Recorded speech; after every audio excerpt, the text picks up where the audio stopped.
Sasa ndugu zangu, kama nilivyowaambia, leo ndakuja kumtambuliza shemeji yenu rasmi.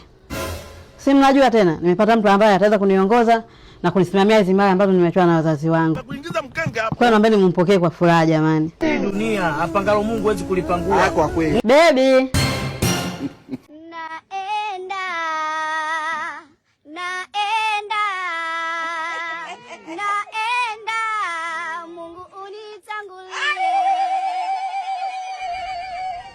Dada, huyu ndo mwanaume mwenyewe? Ndio. Hivi dada, wanaume hivi unawajua kweli? Dada hao huwa sio wauaji, ni wasafiri.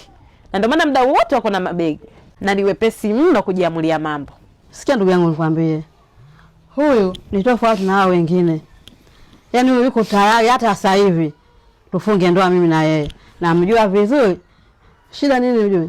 Mimi sijaangalia muonekano wa mtu. Bali nimeangalia akili. Kama ni ndoa, ile jambo la heri. Hapa tumuite Shewaldi, aje tuchome ubani, mambo yaisha, si ndio ndugu zangu? Kama ni hivyo, hamna shida. Si wenyewe tushajadili hilo.